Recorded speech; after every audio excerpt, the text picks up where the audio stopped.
What is going on, Dolphins? It is your boy Dillon, and it's Saturday, which means I'm going to be making my preview video for the Miami Dolphins versus Cincinnati Bengals game tomorrow at Hard Rock Stadium. That's 10 o'clock Pacific time, 1 o'clock Eastern time. So before I get into it, I'm just a couple quick things. One, I apologize. I would have made this video a bit sooner in the day, but I was at a Bernie Sanders rally here in LA. It was in Venice, actually, Venice, California, and it was like I was there from like noon to like 3:30. So I just got home a little while ago, and so I'm putting my video together. Also, it's going to be pretty quick. I mean, there's not going to be a lot to say. Obviously, I'm going to give you the injury report and the stats, the statistics, the league standings. And then I'm going to talk about the four things, right? Are we able to win? How competitive are we? What are the injury situations going to look like? I mean, obviously that one's, hopefully we don't get any injuries. But there are going to be guys to monitor as usual, and then of course, bright spots. So let's go ahead and get right into it. So very first thing is the injury report. The Dolphins have a good chance of having every player on the active roster available against the Cincinnati Bengals on Sunday. All 53 players practiced for a third consecutive day Friday, although 5 were listed as questionable on the final injury report of the week. Real quick before I actually read through who they all are, whatever, let's note that, again, that's because we've cut a few guys that were injured, and we have an immensely long list of injured reserves. So it's not, and we still have several guys on the roster that are battling through injuries, even some that are not currently listed on the injury report. And of course, let's also note that Raekwon McMillan earlier this week was put on injured reserve. Now, y'all can think what you will about it, but I find it to be a little bit questionable. Why do I find it a little bit questionable? I find the timing to be a little bit questionable. Okay, now, because at least from my knowledge, I mean, there have been so many players in and off the, injury report and on injured reserve. It's hard to keep track of them all, but I don't recall McMillan being on the injury report for the past few weeks, at least. Okay, but then he all of a sudden gets put on injured reserve after not really even being on the injury report. I know, like, he was, I think he was held out a few games ago or whatever for a little bit, or for like a game. But recently he hasn't been on the injury report, although, all indications and reports are that he's been battling, a hamstring issue. It's been lingering now for a little while. Okay, so why would you choose, right? He wasn't on the injury report recently, okay? And, all of a sudden you decide to put him on injured reserve in the one game out of the last 2 that we have where it would actually make sense to keep him around, right? Because we're playing a game that is certainly winnable, right? But to me, you choose to take out your middle linebacker and your strongest run defender when you want to lose the game and try and get a higher draft position. So that's, my perspective on it, because it doesn't make any sense. And if your argument is well, there's no point to playing him. Well, first of all, there is a point, because this actually is a winnable game. Like next game against the Patriots in Foxborough, if you wanted to shut him down before that, okay. But also, if you were so concerned about this apparent injury that he has, which I'm not saying that he doesn't have it, I think it's pretty likely that he does have a hamstring injury.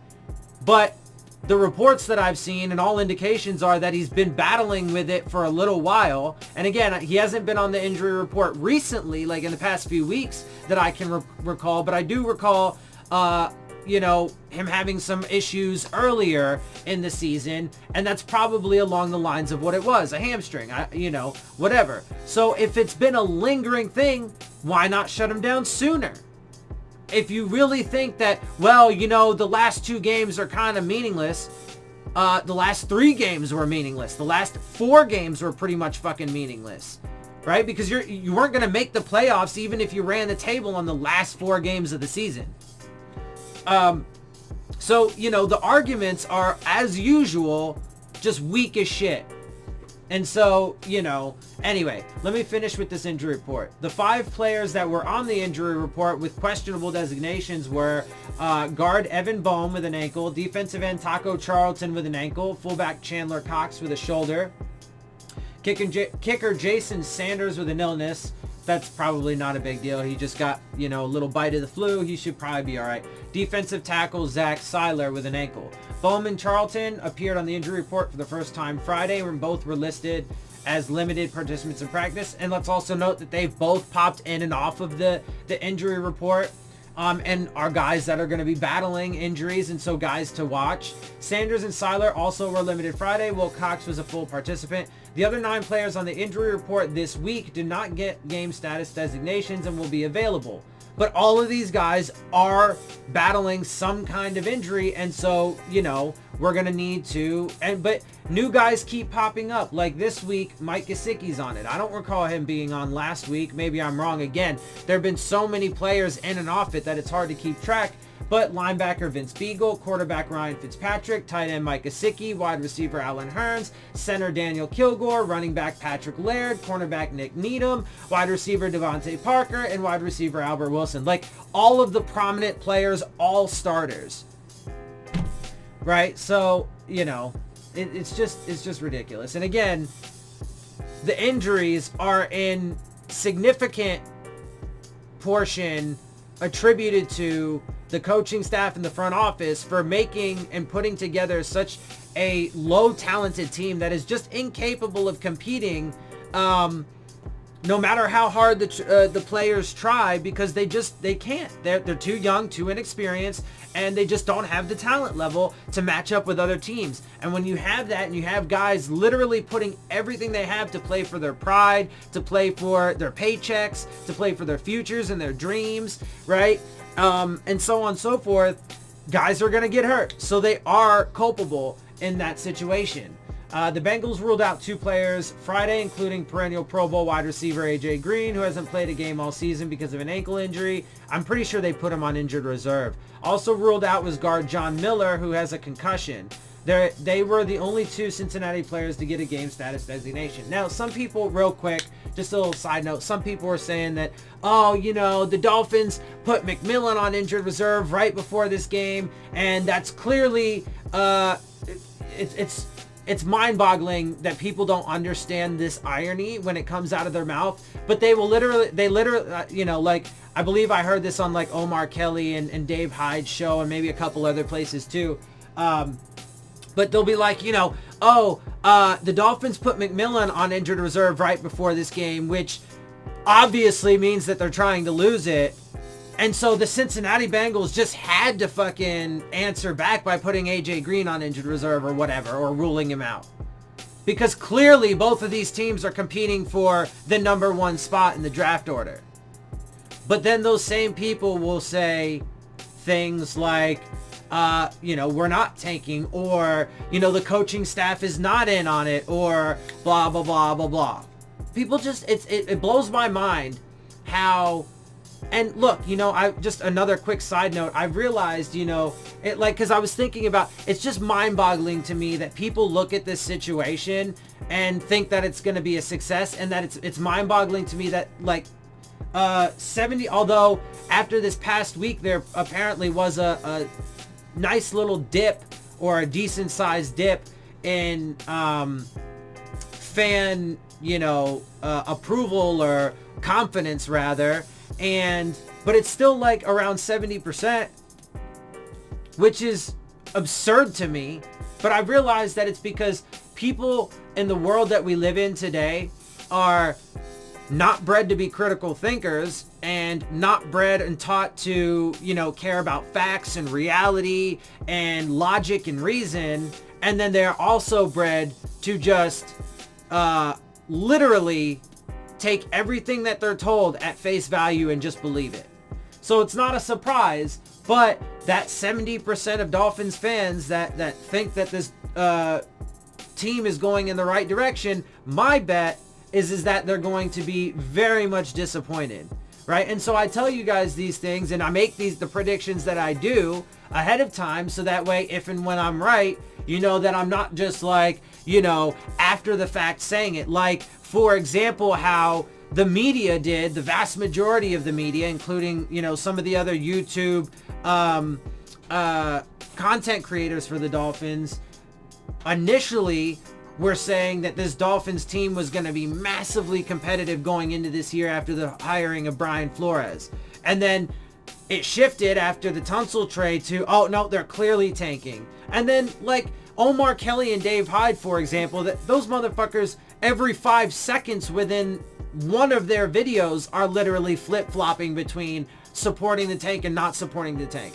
Guess what? You don't have to have that kind of conflict of interest within yourself in those kinds of battles if you have principles, and if you say, no, the philosophy of tanking is wrong on a lot of levels, morally, as well as, you know, for the future of this organization, and as far as like smart football decisions go, you know, but look, again, so I don't want to take too much on that, but you know, they're gonna, you know, the fan base is gonna be sorely disappointed. Like I said, I tell you this ahead of time, so that way, you know, I'm not like all those other people. I've been consistent, and I've been saying the same things from Jump Street, and they have overwhelmingly to this point proven me correct.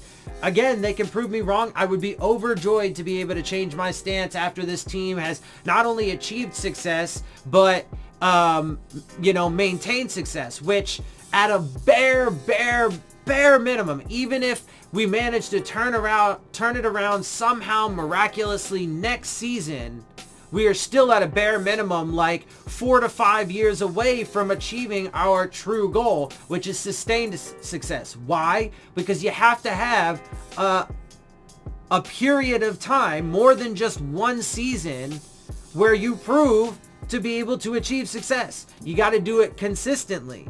The Browns, again, they're in year 4 of their rebuild. They have some of their prominent players that want to get out, like OBJ and Landry, and they're falling apart, right? They're who knows how long their head coach is going to last, blah, blah, blah, right? And they're still several years away from not only achieving success, but having maintained success.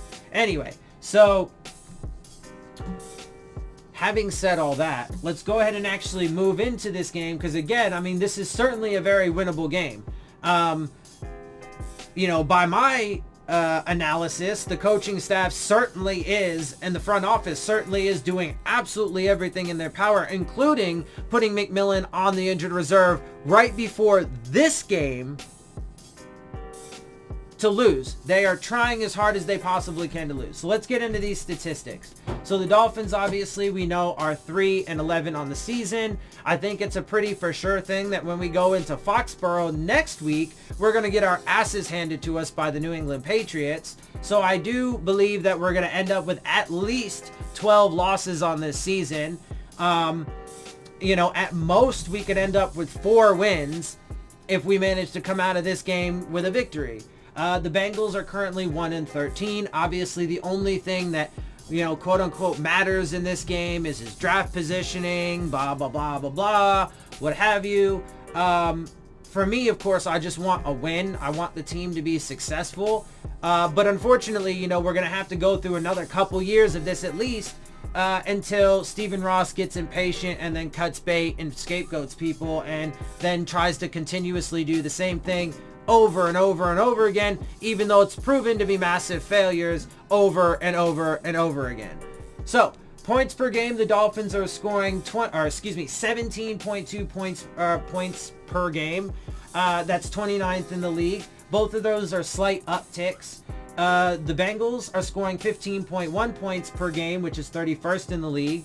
The Dolphins are accruing 290.6 yards per game, which is a slight uptick, and we moved up from 30th to 29th in overall standings. The Bengals are getting 312.7 yards per game, which is 26th.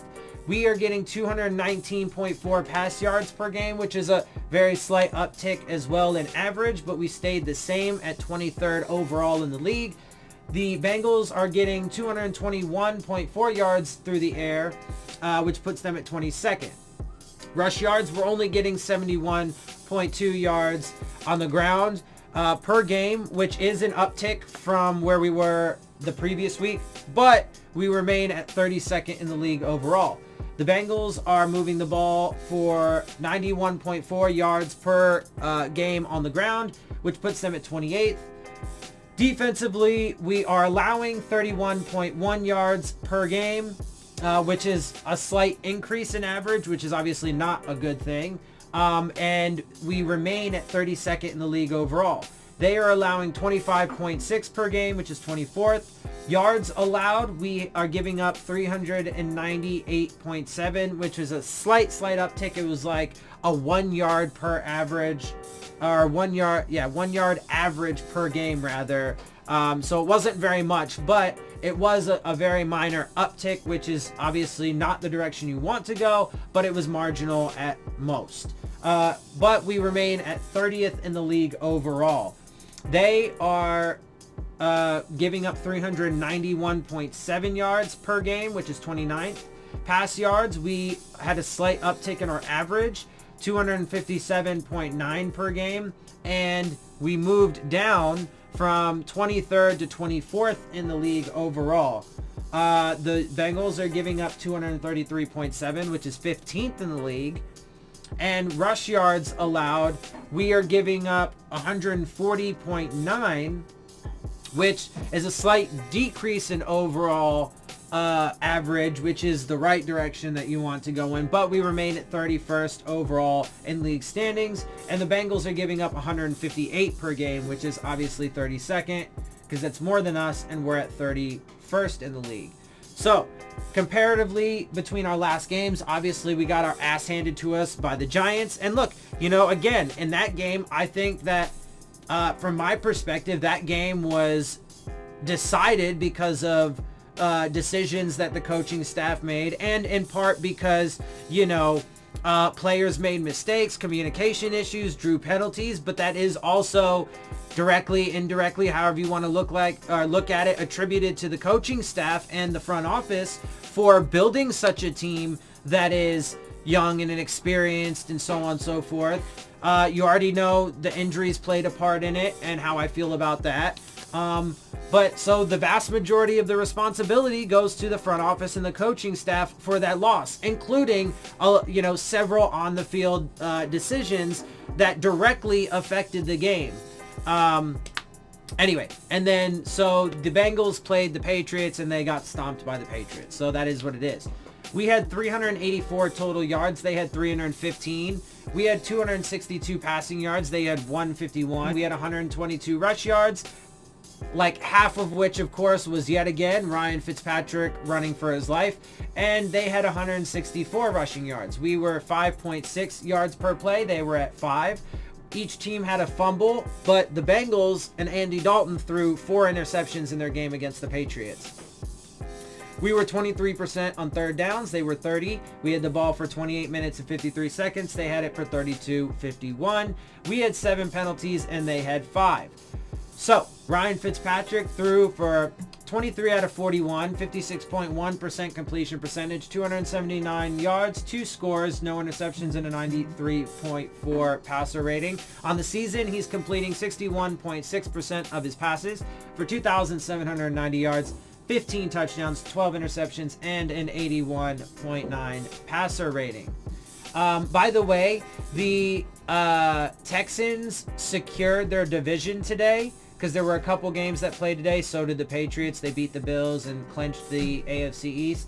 But the Texans officially clinched their division, which means that they are going to be in one of the top 4 seeds in the AFC East.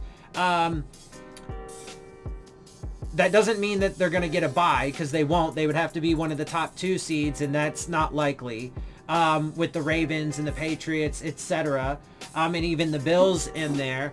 But that secures them, so that means that their draft pick undeniably will be early to mid-20s, probably more like the mid-20s, for sure. 100% because they did make it in as the leader of their division, which will put them in one of the top 4 seeds. And then, but I'm still looking for, hopefully I want the Titans to squeeze in a wild card spot. That's going to be tough, especially with the Bills doing as well as they are. But with the loss to the Patriots, it could give them an opportunity. And I certainly want to see the Steelers bounce back from their loss last week. I think they lost last week, if I'm not mistaken. And,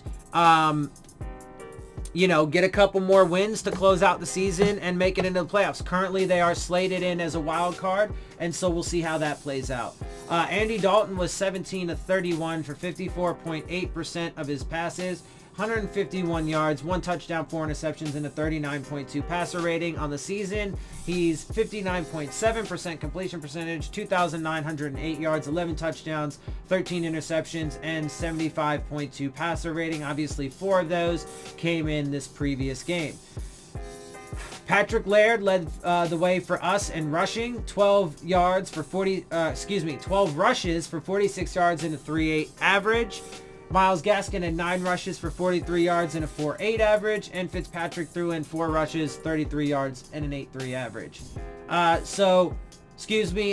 Correction, it wasn't a majority. It was a significant chunk, though, of our overall yardage that came from like about a third of our overall yardage. I said about half. It was about a third of our overall yardage on the ground. A little shy of that came from Ryan Fitzpatrick running for his life as usual.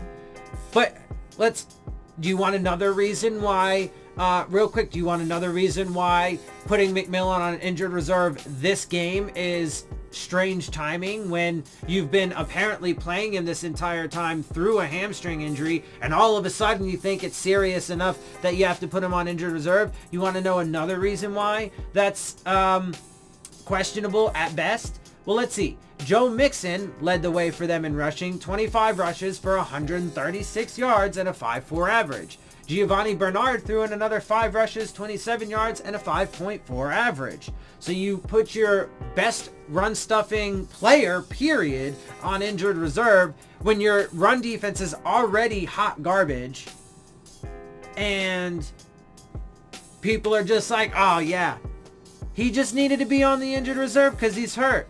Well, why didn't you do it sooner? He's apparently been nursing this for a while. Why didn't you do it sooner if you were that concerned? And your excuse is, well, these last 2 games, there's no point in getting him hurt further. Okay, you could have done it last week or the week before. It's bullshit.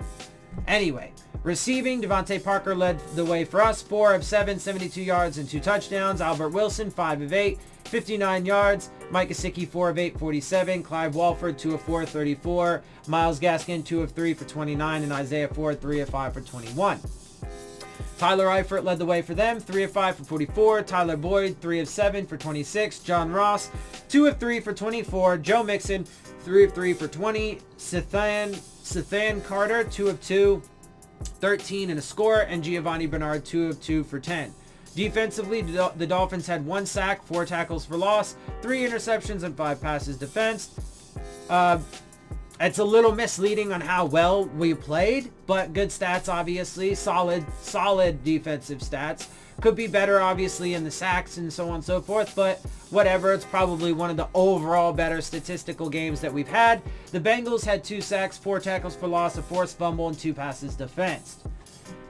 So, now with all the data and all the information, let's get to the 4 things really, that I focus on. Because, I mean, it's, again, for me to have the conversation of what do the Dolphins need to do to win? I mean, I do mention a couple things usually, but it's when we know that this team has been designed to be bad and et cetera, ad nauseum,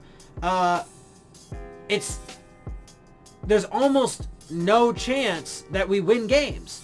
This one certainly is winnable, and then when you throw in, the coaching staff, doing things that are, again, at best, highly questionable, that actually have lost us games, well, it's hard to believe that this team is even really capable of winning games, despite the fact that we have, in fact, won 3, all of which were against bad teams.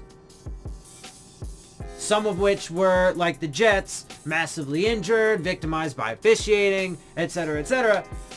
It's hard to believe that they can win. And so one of my key points is, can we win? Is this a game that we actually can win? I mean, last week was a game that we could have won against the Giants, but the coaching staff had other plans. The front office had other plans. And this is a game that we absolutely could win. Could we win it? 100% we could win it. The players are playing hard. They're giving it their all. And if the coaching staff doesn't sabotage them, which they in the front office already have by putting McMillan on injured reserve right before this game, okay? Of course, I don't hear anybody else talking about that and how weird a timing it is. But anyway, so it certainly is winnable.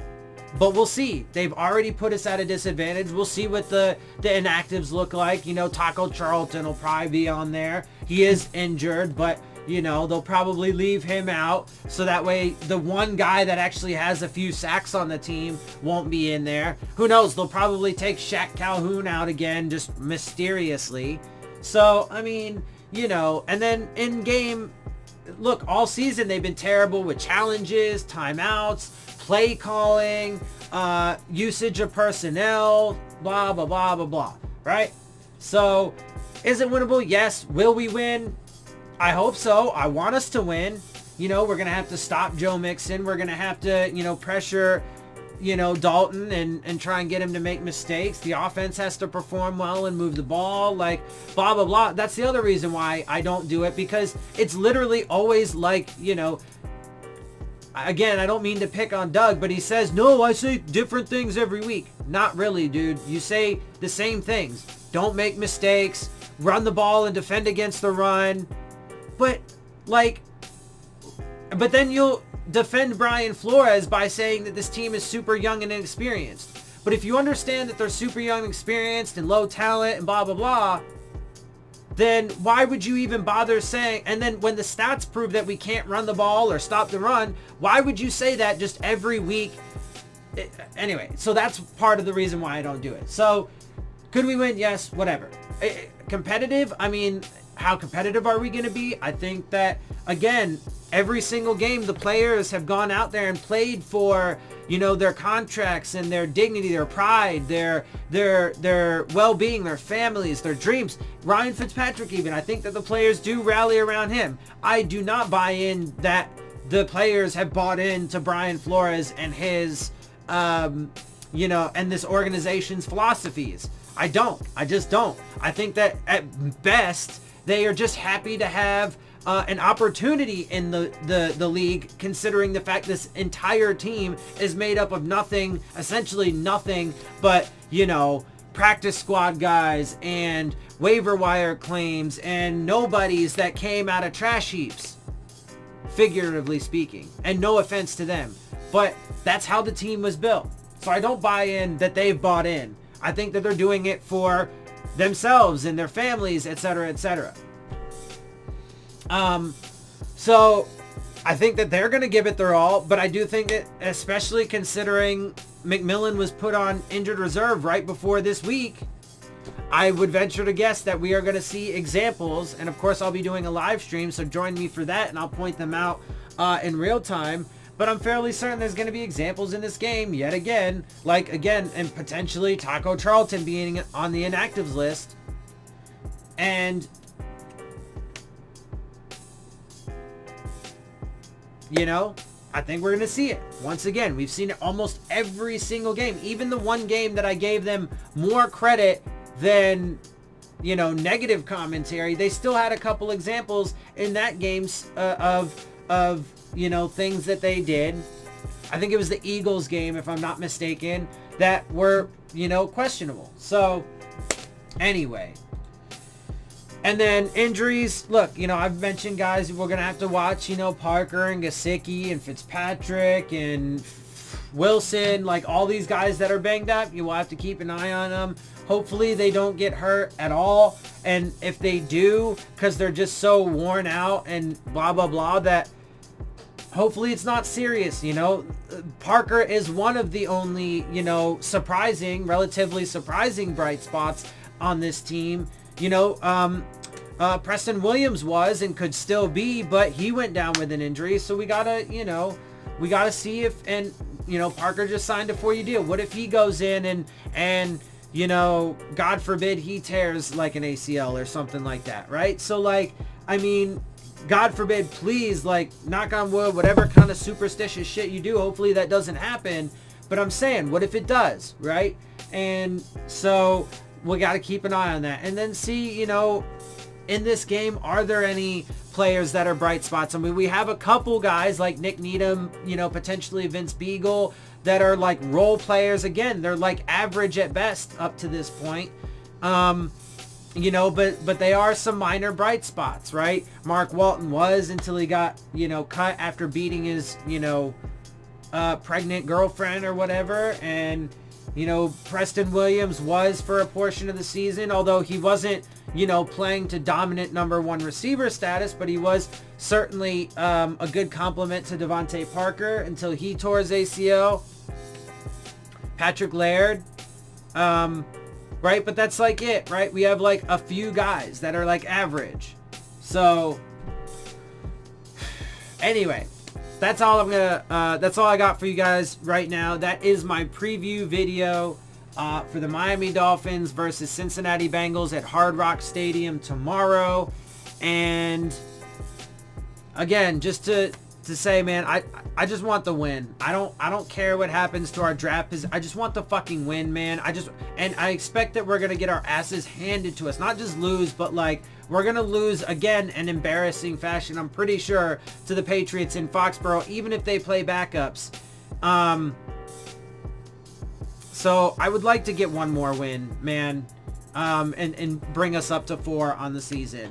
So that's my perspective. I hope you guys enjoy my videos and my perspective. If you do, make sure you hit the subscribe button. Make sure you hit the like button. Make sure you hit the bell if you want to get the alerts. Make sure you share my channel and my videos with your friends and family. Leave your questions, comments, and concerns down in the comment section. And of course, as always, make sure you follow me on Twitter at Dillon Tartaro. And with that, I am out. I'll see y'all soon. Phins up.